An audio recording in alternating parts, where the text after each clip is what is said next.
Juillet 1940. À Berlin, le peuple allemand savoure dans le délire les victoires qu'Hitler lui avait promises. Sous le soleil d'été, la guerre est fraîche et joyeuse pour les vainqueurs de l'Europe. Les vaincus commencent seulement à deviner le visage hideux du nazisme derrière le masque de ces jeunes dieux de la guerre.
Ils se sont arrêtés sur le bord de la Manche, qu'ils appellent Der Kanal. Alors Göring est venu. Il a contemplé les côtes d'Angleterre, haussé les épaules et décrété « Au fond, ce n'est qu'un grand fleuve. L'Angleterre n'est pas une île. » Puis il a installé son état-major au Cap Blanc-Nez, d'où l'on voit par beau temps les falaises de Douvres. Le général Theo Osterkamp, grand as de la Première Guerre mondiale, commandait alors l'aviation de chasse allemande. Tous les pilotes l'appelaient Oncle Theo. C'est ici, au Cap Blanc-Nez, j'avais mon PC dans la bataille contre l'Angleterre. En juin 40, notre victoire nous avait surpris. Rien n'avait été préparé pour envahir l'Angleterre. Hitler hésita, faire la paix ou débarquer. La Luftwaffe a pris possession de la Norvège à la Bretagne. Face à l'Angleterre, Göring a donné l'ordre d'attaquer les ports et les convois ici, sur la Manche.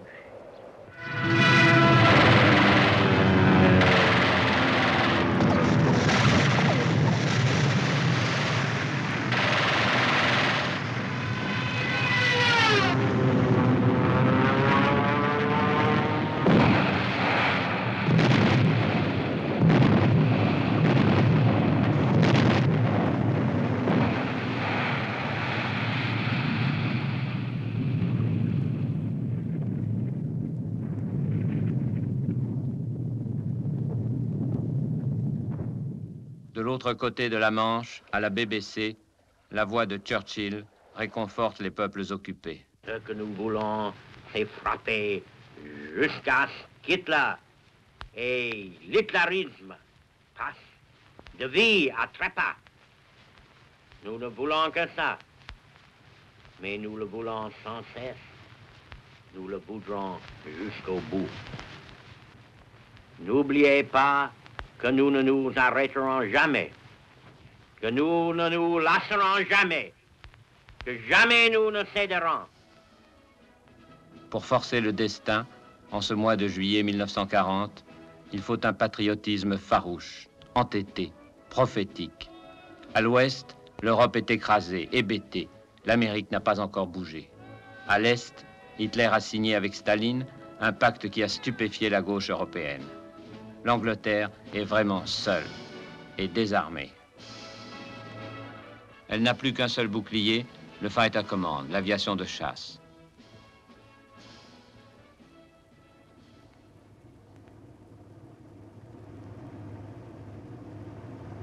Son état-major se trouve près de Londres, à Bentley Priory, un petit manoir que l'amiral Nelson a offert à sa tendre amie Lady Hamilton avant de mourir à Trafalgar.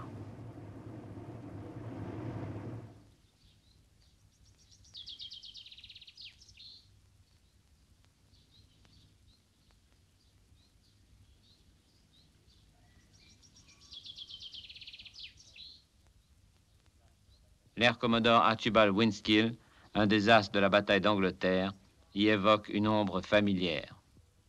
Un homme a joué un rôle capital dans la bataille de Grande-Bretagne, Air Chief Marshal Dowding. En 1940, il était le chef de notre Fighter Command, c'est-à-dire l'aviation de chasse. C'était un vieux gentleman écossais. Son père était pasteur. Lui, il était très strict, sévère et têtu comme les Écossais. En 1940, contre 3000 avions allemands, il y avait seulement 650 avions anglais. 1 contre 5. Il y avait 3 groupes de chasse opérationnels, le 10, le 11 et le 12. Air Chief Marshal Dowding avait placé ses escadrilles sur les aérodromes autour de Londres, the biggest target in the world, c'est-à-dire le plus grand cible du monde. Et puis, le long de la côte, face aux aérodromes allemands du pas de Calais. La bataille d'Angleterre va se dérouler en 3 parties. En juillet, les combats pour les convois dans la Manche. En août, l'attaque des aérodromes et des radars. En septembre, l'attaque de Londres.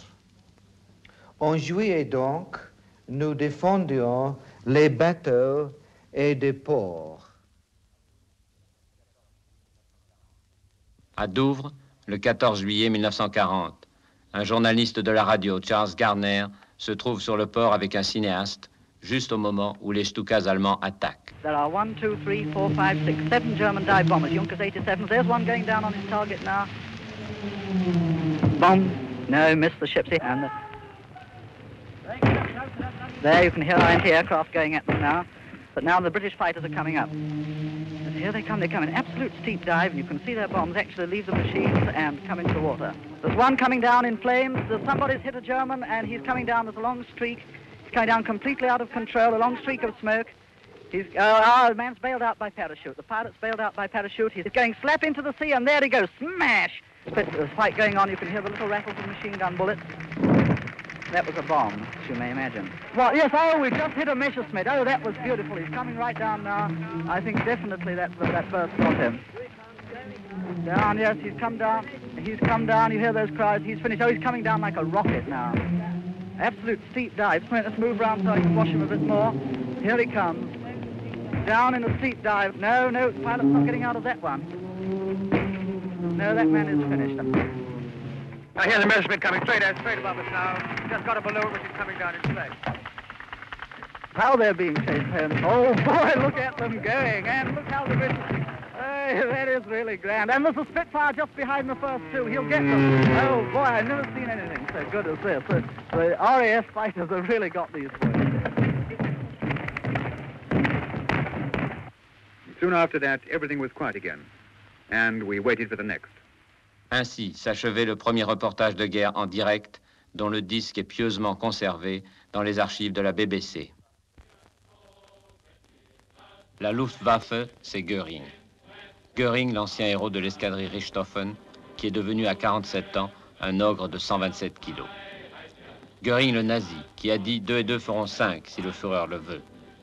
En 6 ans, il a forgé la première force aérienne du monde pour son maître Adolf Hitler. Les pilotes ne manquent pas. Depuis longtemps, ils ont été entraînés dans les jeunesses hitlériennes. Ils se sont fait la main en Espagne dans la Légion Condor et ils ont joué un rôle capital dans les campagnes de Pologne et de France. Certains ont déjà des dizaines de victoires.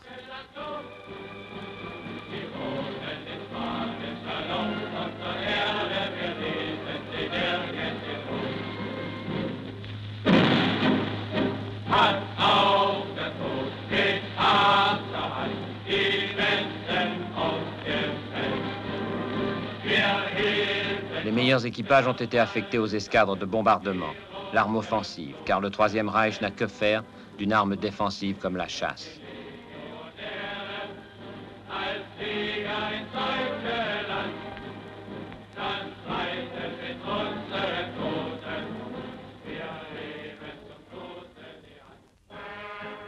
Les avions non plus ne manquent pas.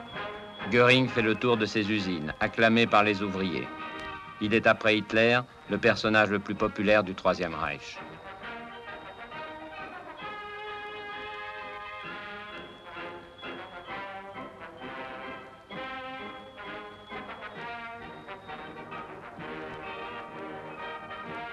L'industrie allemande fabrique à des centaines d'exemplaires les meilleurs appareils de l'époque.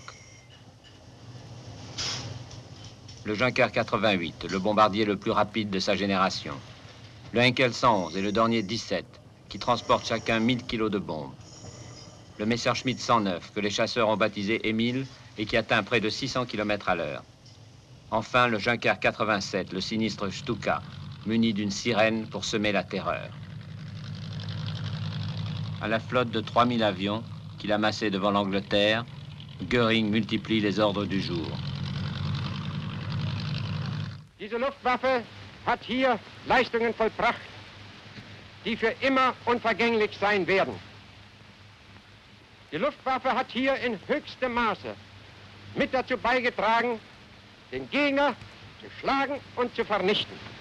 Et le 25 juillet, c'est la plus grande attaque de convoi sur la Manche.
Fin juillet, Hitler se décide.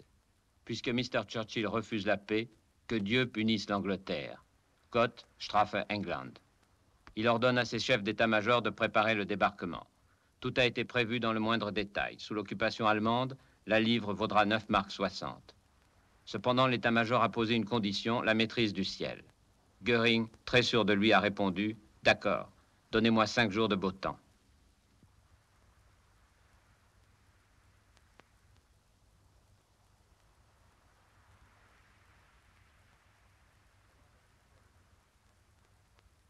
Dans son ordre du jour numéro 17, le 1er août, Hitler donne donc pour objectif à la Luftwaffe attaquer les aérodromes, chercher le combat, en un mot, détruire la RAF.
Pour beaucoup de jeunes pilotes anglais, ces premières attaques sont le baptême du feu.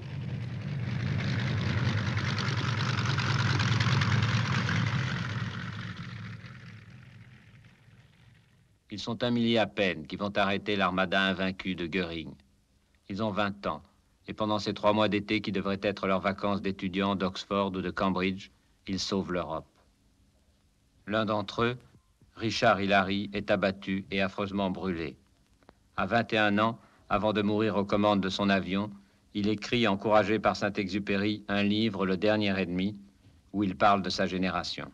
Nous étions unis par un goût commun pour l'amitié, le sport, la littérature et les plaisirs oisifs, par une profonde méfiance à l'égard de toute forme d'émotion collective ou de patriotisme de commande. Nous étions gâtés, désabusés, suffisants, et tout le monde trouvait cela normal. On nous considérait comme des pilotes du dimanche. Nous avions des cheveux trop longs. La presse nous appelait la génération perdue, et nous étions plutôt flattés. Nous avions un seul espoir, c'était, quand la guerre viendrait, de pouvoir nous battre avec le maximum d'individualisme et le minimum de discipline.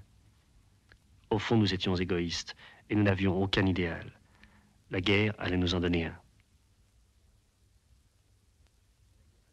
Ce n'était pas l'héroïsme qui nous intéressait, mais la guerre allait nous fournir l'occasion de montrer, par des actes, notre aversion pour toute forme d'hystérie collective, l'occasion de nous prouver à nous-mêmes et au monde que, quelle que soit notre indiscipline, nous pouvions tenir tête à la jeunesse fanatisée d'Hitler.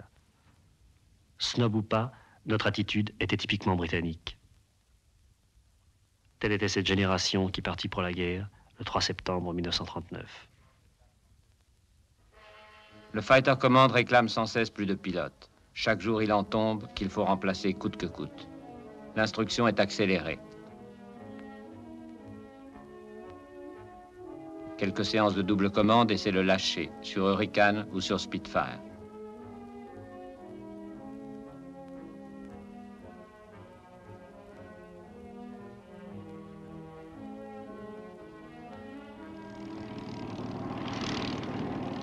Les jeunes pilotes connaissent enfin la griserie du vol solitaire au-dessus des nuages. Encore 10 heures d'entraînement et ils sont en escadrille, où ils apprendront le reste, en se battant. Ils y découvriront aussi le refuge contre la fatigue, contre le cafard, contre la peur, les camarades. L'un d'entre eux, celui qui a abattu le premier avion allemand au-dessus de l'Angleterre, n'a jamais oublié tout cela. Le groupe Captain Peter Townsend. J'avais 24 ans, je crois. J'étais un vieux de 24, si vous voulez. J'étais le plus vieux de mon escadron. Ils étaient tous très jeunes, enfin beaucoup plus jeunes que moi, sensiblement plus jeunes que moi. Ils avaient peut-être 19 ans, 20 ans. Les plus vieux, les plus coulants, avaient peut-être 22 ans, 23 ans. Nous nous amusions beaucoup, nous étions des pilotes, nous aimions voler. C'était du sport, on chassait son gibier. On se plaignait parfois même que des hôtes, des rivaux, braconnaient notre territoire.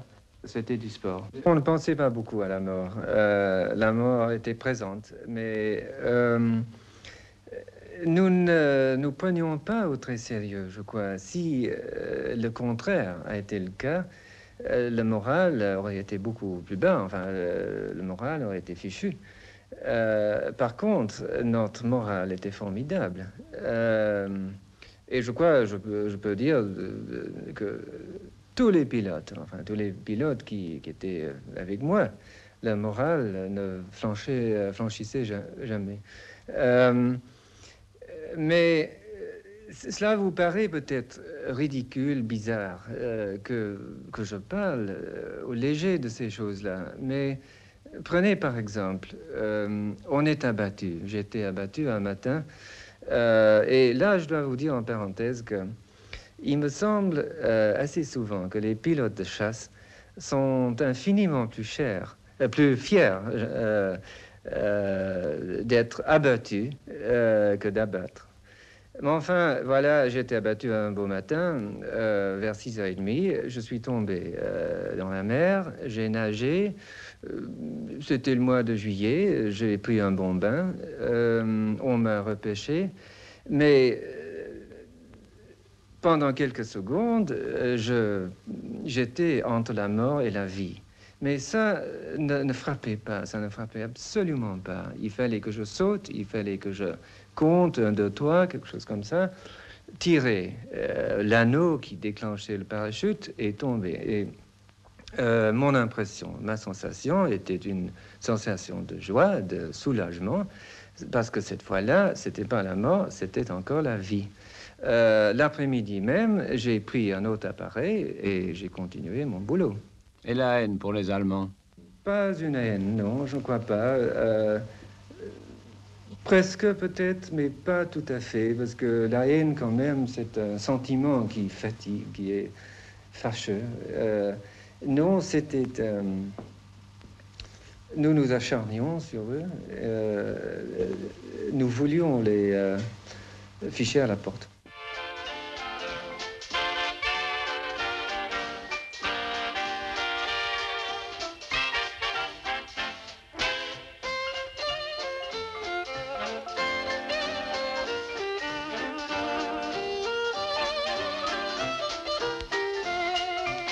Pour donner des avions à la RAF, des collectes sont organisées dans tout le pays, où chacun donne son penny.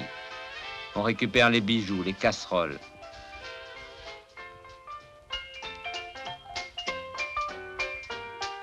On arrache les grilles de Hyde Park.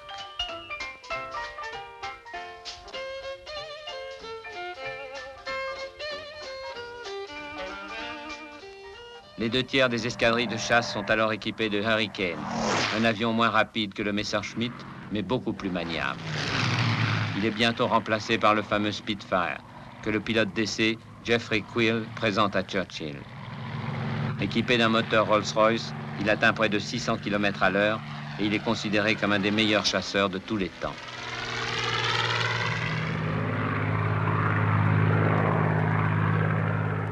Grâce à Lord Beaverbrook, un vieil ami que Churchill a nommé ministre de l'armement, le Fighter Command ne manquera jamais d'avions pendant toute la bataille. The answer is very simple and quite direct. Because Le seul problème demeure encore et toujours celui des pilotes. La RAF accueille tous ceux qui sont venus du Commonwealth, ainsi que les volontaires américains.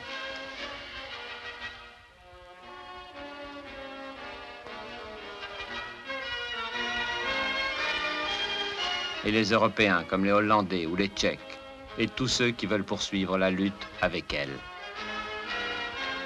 Les Polonais sont les plus nombreux. Dès le début, leurs 135 pilotes forment des escadrilles 100% polonaises qui ont la réputation d'être sans pitié pour l'ennemi. Le colonel Zumbach, 18 victoires, a combattu en Pologne et en France avant de gagner l'Angleterre.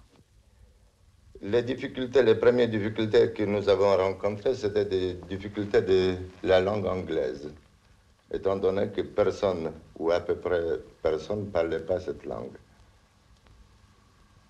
Il y avait des leçons d'anglais qui duraient à peu près 3 jours à Exbridge, où ils nous ont appris 2 ou 3 mots, tourner à gauche, tourner à droite, monter, descendre ou atterrisser. Good morning.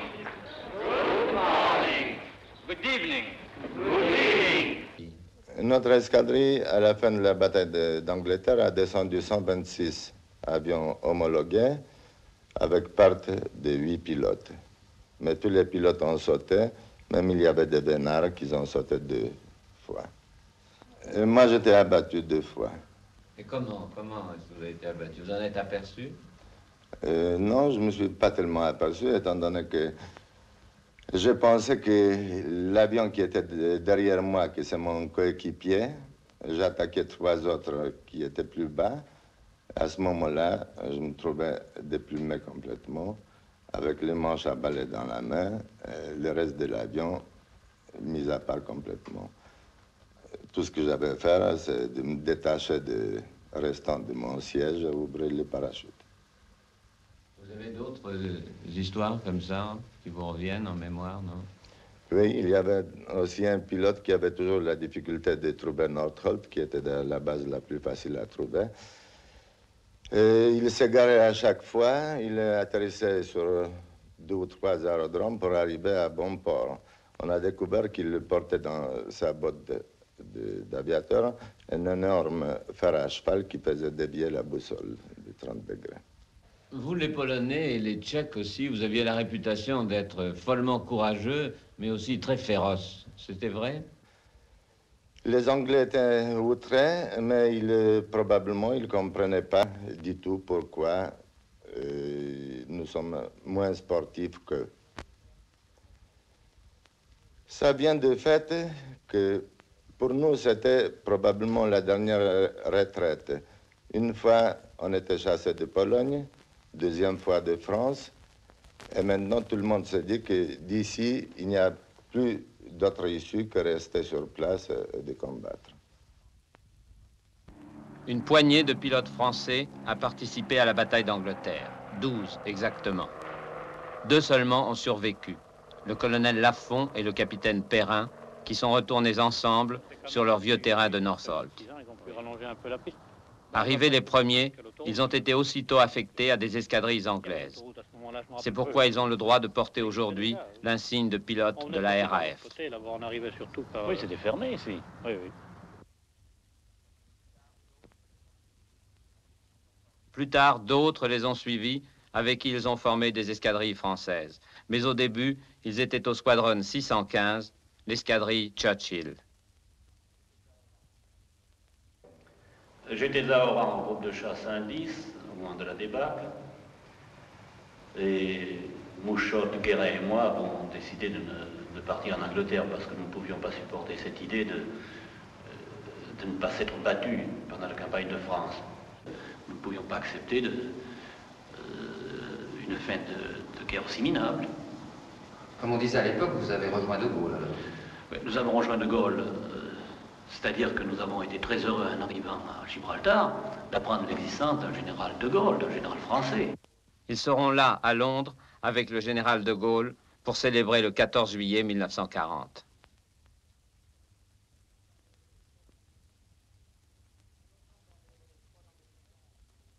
Nous logions soit dans des maisons aux environs de la base, aux environs immédiats de la base, soit derrière le mess dans des petites bungalows, des petits trucs spéciaux, d'ailleurs qui servent toujours, sont toujours en usage. On n'a jamais eu l'impression de discipline, pas plus que nous avons eu l'impression de contrôle et de petites mesquineries comme ça. Nous étions pilotes, nous étions censés faire notre travail consciencieusement et on nous laissait vraiment la vie belle. Et vous avez eu vraiment l'impression d'être traité avec une parfaite égalité? Ah, absolument, oui. Si c'est même pas, peut-être même avec une pointe de gentillesse pour nous qui étions français.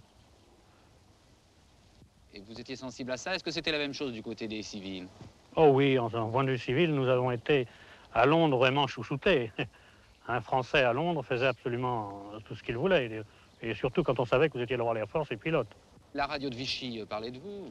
Ah oui, nous avons eu souvent l'occasion d'être mentionnés par cette belle radio de Vichy. Et je me rappelle, mais c'était peut-être un peu plus tard, à Kenley avec Mouchotte, on entendait souvent le soir parler des mercenaires français qui se battaient en Angleterre pour de l'argent, chose qui nous choquait profondément, étant donné que bien souvent, nous n'avions pas sur nous de quoi nous acheter seulement un demi. Nous n'avions qu'un but, nous autres, c'était faire des missions, essayer de trouver du boche. Je m'excuse d'employer cette expression, mais on aurait aimé bouffer du boche, parce qu'on ne pouvait pas oublier tout de même qu'ils étaient en France, qu'ils nous occupaient. Une dizaine environ. Il y avait je vais d'abord parler de Mouchotte, parce qu'il est quand même le plus connu à cause de ses carnets. Et d'autre part, si nous sommes étant partis ensemble, c'était quand même mon meilleur camarade. Il y avait Guérin aussi, qui était ensuite le 3e équipier de Gibraltar. Guérin était le grand ami de Mouchotte depuis le début de la guerre. Je crois même qu'ils étaient connus avant la guerre. Ensuite, je parlerai surtout de Bouquillard. Bouquillard était le plus âgé de nous. Nous l'appelions le grand-père. Il n'avait qu'une passion, Bouquillard, c'était voler.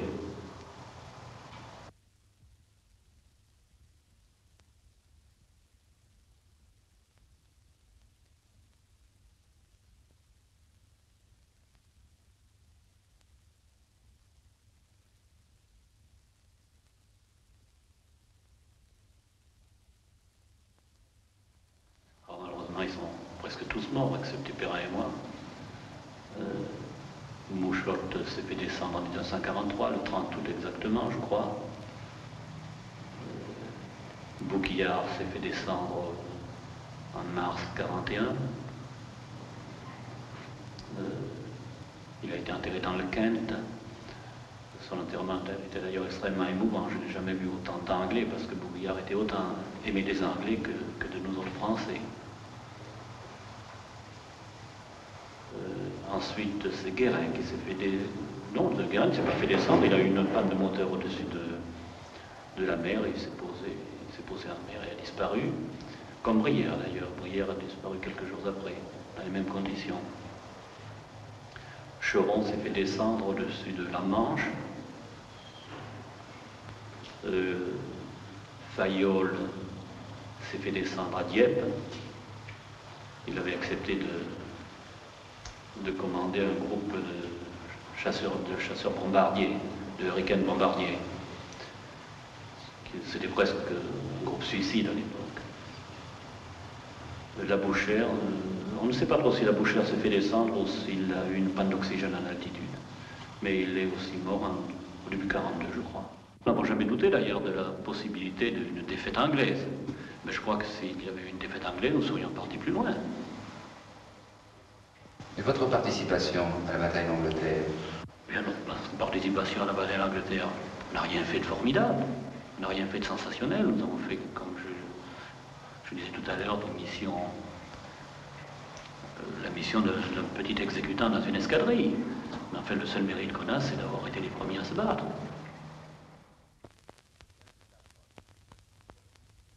Le 15 août approche, et Göring, qui s'est donné 5 jours pour liquider la chasse anglaise, commence à trouver que les choses traînent en longueur. Il vient à Paris, à l'hôtel Ritz, qui est le quartier général de la Luftwaffe, et il décide de frapper un coup décisif. Il le baptise lui-même l'Adlertag, le jour de l'aigle.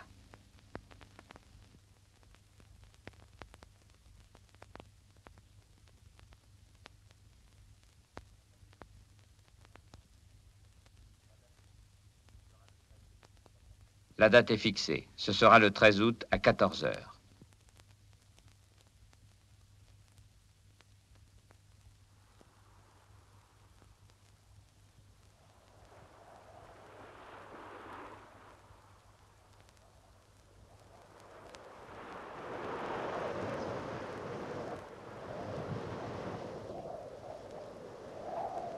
« 900 bombardiers, 300 Stuka, 700 Messerschmitt sont en état d'alerte. On n'avait jamais vu ça.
Sur les plages de la Manche, les Anglais toujours imperturbables admirent le spectacle.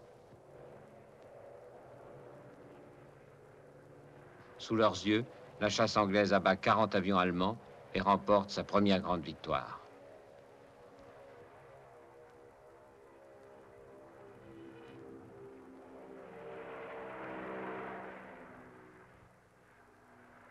Vu d'en bas, le dogfight, le combat aérien, paraît être une mêlée confuse.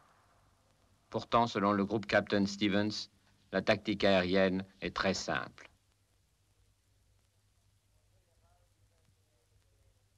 En général, vous aviez des formations bien coordonnées qui s'approchaient l'une vers l'autre.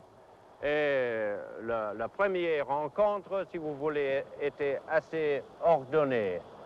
Mais tout de suite, ça a dégringolé dans une série de combats individuels, avec des avions qui tournaient en rang et qui essayaient de se mettre l'un sur la queue de son adversaire. Et c'était là que l'importance de la maniabilité des avions. Par exemple, là, le Hurricane présentait des avantages très considérables. Il gagnait tout de suite sur le rayon de tournement des Messerschmitt 109, qui était forcé de se désengager le plus vite possible, parce que sinon, si ça continuait, inévitablement, le Hurricane arrivera aux positions où il peut ouvrir le feu. Et c'était là que beaucoup de gens ont perdu la vie en faisant des erreurs assez élémentaires dans le tactique. Du moment que vous avez quelqu'un sur la queue comme ça, le seul moyen était de tourner en rond et si vous voulez dégager, dégagez en piquant.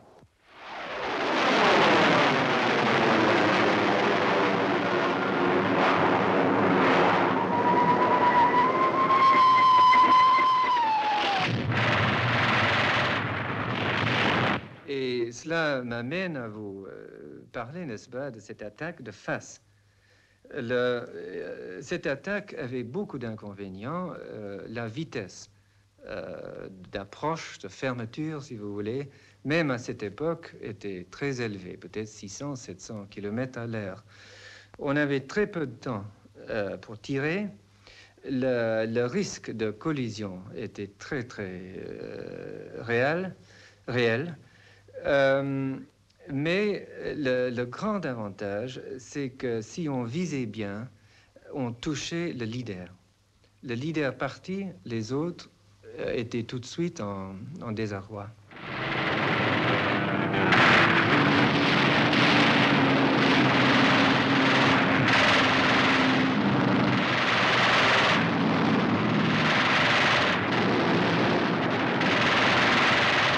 Puis, je dois vous expliquer les attaques. Il y avait l'attaque contre les bombardiers, ou bien l'ennemi, par derrière comme ça, par-dessous, par-dessus.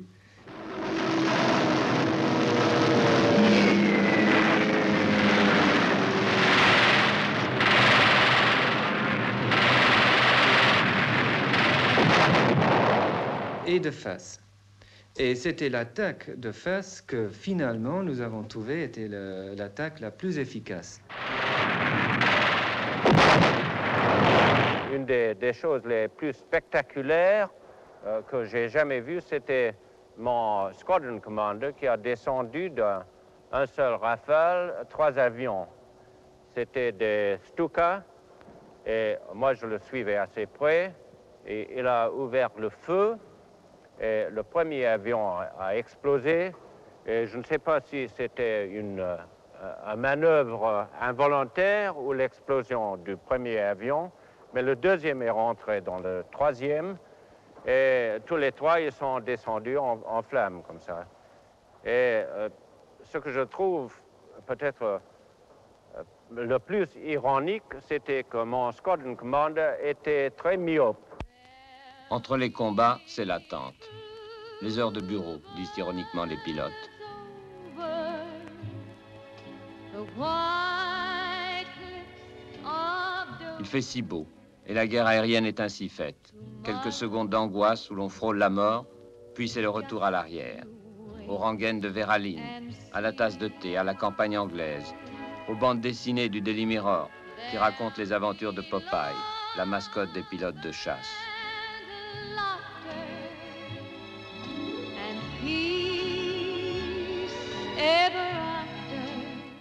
Dans l'autre camp, le spectacle est le même. On pourrait s'y tromper si les chansons de Sarah Lander n'étaient pas plus romantiques encore.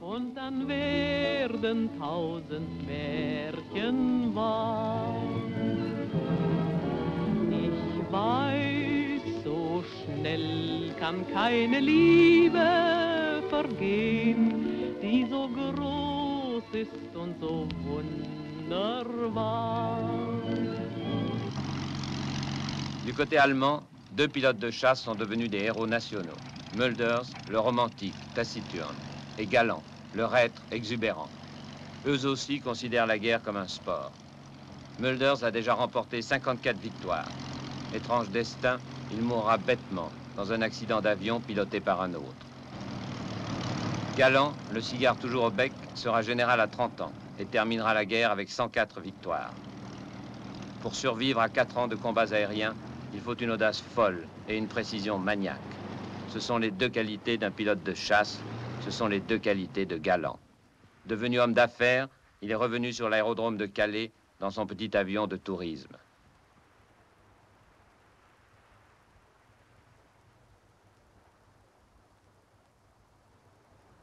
J'ai vécu dans le Pas-de-Calais pendant 1 an et demi. Je suis arrivé comme capitaine, je suis parti colonel. Je vais vous montrer où était mon escadre. Il y avait au moins une trentaine de terrains d'aviation autour de Calais, sans compter la plage. La plage était couverte de carcasses d'avions qui avaient atterri en détresse. Voilà mon terrain. Oui, c'est ça, Odenberg.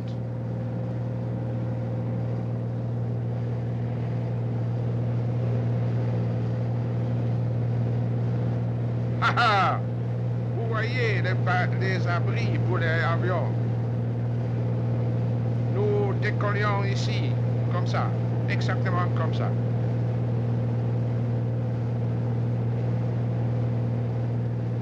Voilà Vincent. Oui, c'est Vincent. Dans cette maison, c'est là, oui. Kesselring m'a remis la croix de chevalier, la Ritterkreuz.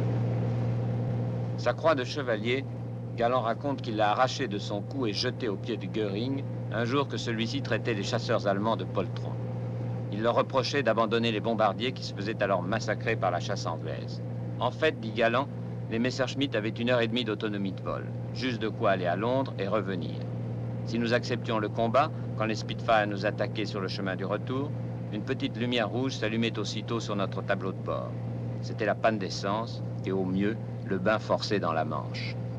Et Galant conclut, nous étions comme des chiens en laisse.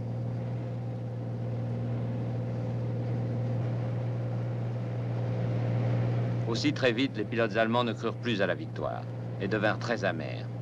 Galant, qui avait son franc-parler, ne le cachait pas. Un jour que Göring lui demandait sur un ton protecteur « Qu'est-ce que je peux faire pour vous, Galant ?» Il lui répondit sèchement « Donnez-nous des Spitfire, monsieur le maréchal. »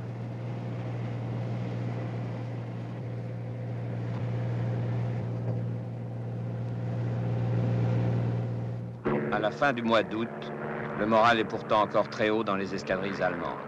Les films de propagande du Troisième Reich montrent à toute l'Allemagne comment Galant remporte sa 51e victoire sur les Spitfire.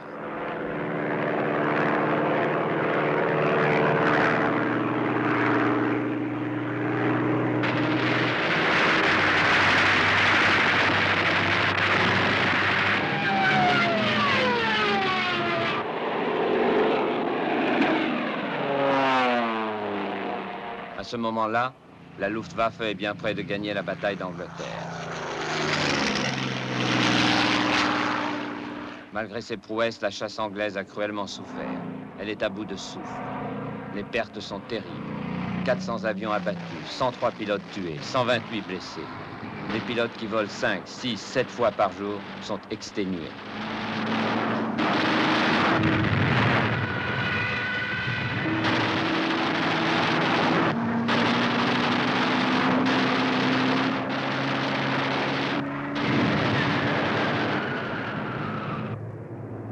Pour quelque temps, les pilotes allemands se croient les maîtres du ciel.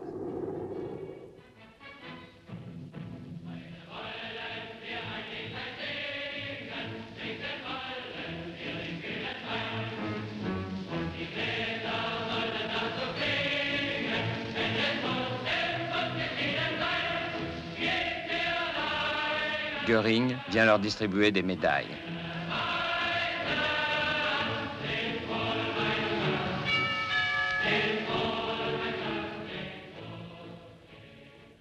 Un événement totalement imprévu change le cours de la bataille. Le 24 août, une escadrille allemande bombarde les docks de Londres.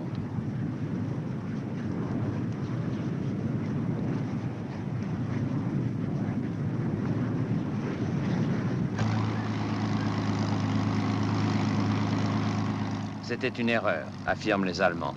Nos pilotes avaient des ordres très stricts pour éviter Londres. Certains assurent même que les coupables furent punis. Churchill, qui est angoissé par la crise du Fighter Command, saisit la balle au bond. Le lendemain, il ordonne à la RAF d'aller bombarder Berlin à titre de représailles. À cette époque, l'entreprise est absolument insensée, mais elle réussit. Et elle est annoncée comme une grande victoire. We make no apology for the adjective, but we take terrific pleasure in presenting these first intimate and unrehearsed pictures of real history in the making. How I've been longing to say this. The RAF are back from bombing Berlin, and now the men who bombed Berlin reporting to intelligence. Well, how'd you get on? Pretty well, so we got the target all right. Good. Let's have a rough idea of the immediate rate report. First of all, what time did you bomb? Actually, at 23:59, sir. Did you drop all your bombs? Yes, we put them down in one stick from east to west, right across the target. En fait, les dégâts dans les faubourgs de Berlin n'ont pas été très sérieux. Mais les dirigeants nazis vont tomber dans le piège que leur a tendu Churchill. Göring, qui un jour a déclaré imprudemment « Je veux bien m'appeler Meyer si un avion ennemi arrive jusqu'à Berlin », est hors de lui. Londres sera détruite. Et le 7 septembre, c'est le changement d'objectif, le Zielwechsel, la plus grande erreur de Göring. Alors que la chasse anglaise est peut-être sur le point de craquer, la Luftwaffe reçoit pour nouvelle mission de bombarder Londres et les villes anglaises.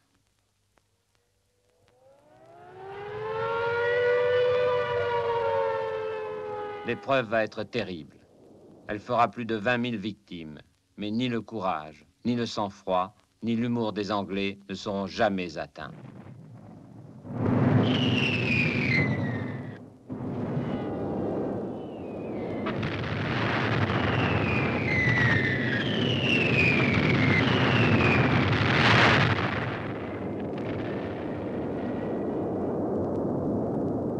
Malgré les ruines, Churchill sait maintenant qu'il gagnera la partie.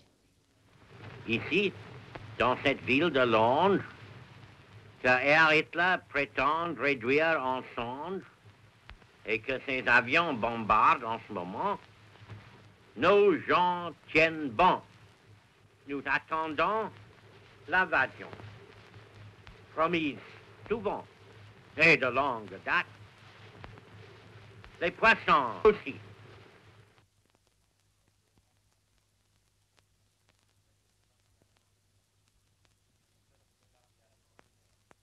Les pilotes de bombardiers allemands eux-mêmes s'aperçoivent bien vite que leur chef accumule les erreurs, comme le raconte le général Hauser. Pendant la bataille d'Angleterre, j'appartenais d'un escadron de Junkers 88, un avion comme ça.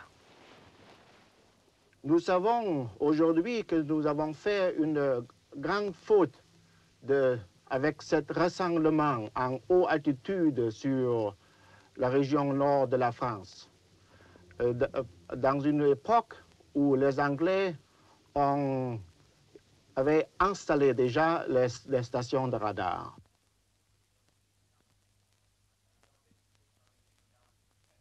Les Anglais disposent en effet d'une arme secrète, le radar, qu'ils ont mis au point juste avant la guerre. Son inventeur, Sir Watson Watt, peut répondre à Göring. Grâce au radar, l'Angleterre est de nouveau une île. We have now written, by radio location, a new one. Britain, an island again. Les pilotes anglais ne sont plus aveugles dans le ciel. Tous les renseignements recueillis par les stations radars de la côte sont centralisés dans les ops rooms, les salles d'opération, qui sont en contact radio avec les pilotes. Ainsi, les contrôleurs peuvent conduire les chasseurs comme par la main sur les bandits. C'est ainsi qu'ils appellent les Allemands. On entendait de tout dans ces haut-parleurs. Les jurons des pilotes ou leurs cris de joie, et aussi les rendez-vous qu'ils donnaient à leurs petites amies de l'ops room. Mais un jour, tout le monde se tut. On entendit la voix d'un jeune pilote de 19 ans, dont l'avion tombait en flammes et qui récitait le Notre Père.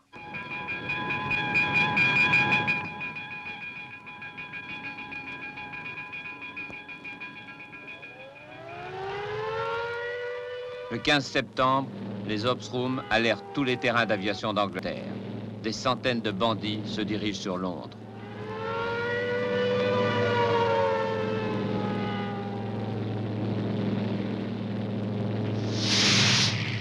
En 2 semaines, la chasse anglaise a pansé ses blessures. De partout décollent les escadrilles de Hurricane et de Spitfire. Ce jour-là, tout le monde est en l'air pour le plus grand combat de la bataille d'Angleterre.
C'est une victoire décisive pour la chasse anglaise.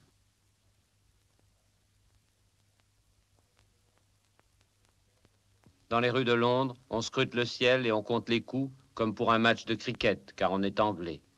Mais dans le fond de son cœur, on voudrait crier de joie.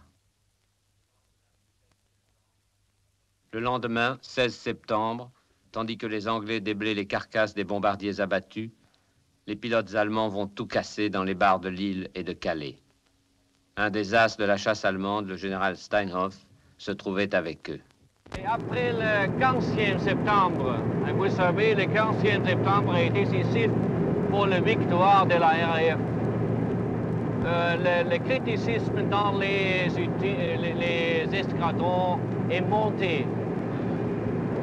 Et on a cru que cette bataille ne peut pas gagner.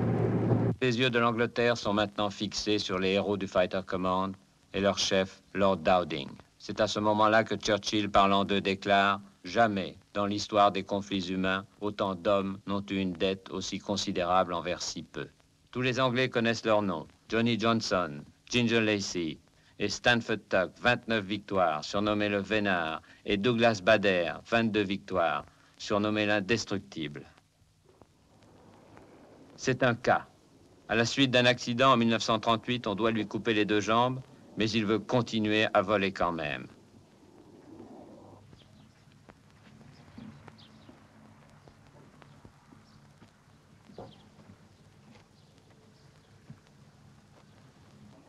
En 1940, le ministère de l'Air finit par céder. Motif, son infirmité n'est pas prévue dans la liste des incapacités de vol. Aussitôt, il devient un des as du Fighter Command. En 1942, il est abattu à Saint-Omer, où le général Galland l'invite à sabler le champagne à la popote des pilotes allemands. Quand il a sauté en parachute, ses deux jambes artificielles se sont cassées. À la demande des Allemands, les Anglais lui en ont parachuté deux autres, et dès le lendemain, il tente de s'évader. My name is Douglas Bader, and I'm delighted to be here on this occasion. This is 25 years after the Battle of Britain was fought, and I'm standing on this, if one might say, historic, if not holy ground of Biggin Hill. Douglas Bader mérite vraiment son surnom, l'indestructible.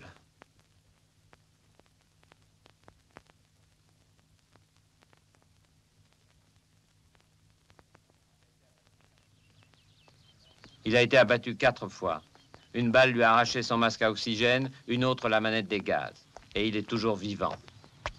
My name's Robert Stanford Tuck. They used to call me Lucky Tuck. The weather was very similar to what it is today. It was beautiful, cloudless weather the whole time in 1940 and very hot. What are your feelings toward the German pilots of 1940? Oh, I think they were just doing the job they had to do at the time. I have many friends amongst them now in Germany that I see very frequently. Such as? General Galland, Adolf Galland, he's a great friend of mine. He comes over and spends weekends with me, and I always drop in and see him when I'm over there. We have a lot of fun together. These are your feelings toward the German fighters, but what about the German bombers? Well, I don't think, you know, aerial warfare is a very impersonal affair, and all you're trying to do the whole time is outwit the other fellow, and when you've outwitted him, plunk, you shoot him down. Au bar des pilotes de Biggin Hill, le portrait de René Mouchotte est toujours en bonne place. À côté de celui d'un des plus grands as anglais, Alan Deer. My name is Alan Deer, and I am a general in the Royal Air Force. Il a été abattu 9 fois. 9 fois, il a sauté en parachute et il a 22 victoires.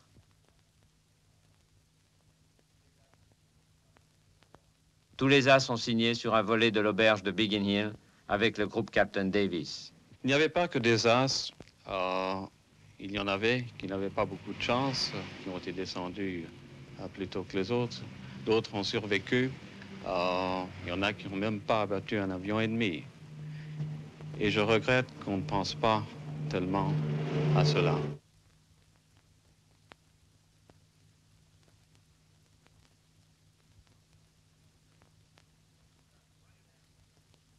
Notre Royal Air Force a fait plus que de tenir tête à l'ennemi. Ayez donc espoir et confiance. Rira bien qui rira le dernier.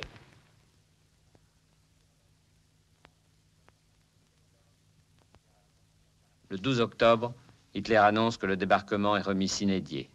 La bataille d'Angleterre est terminée. C'est le premier échec. Göring retourne dans le Pas-de-Calais, mais cette fois-ci, ce n'est pas pour féliciter ses pilotes.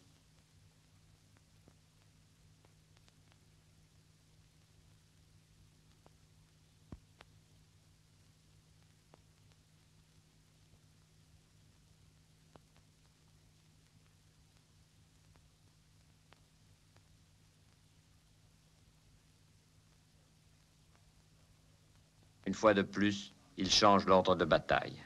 Les bombardements de jour ont été trop coûteux. Désormais, on bombardera l'Angleterre de nuit. C'est le commencement du Blitz. Mais ceci est une autre histoire.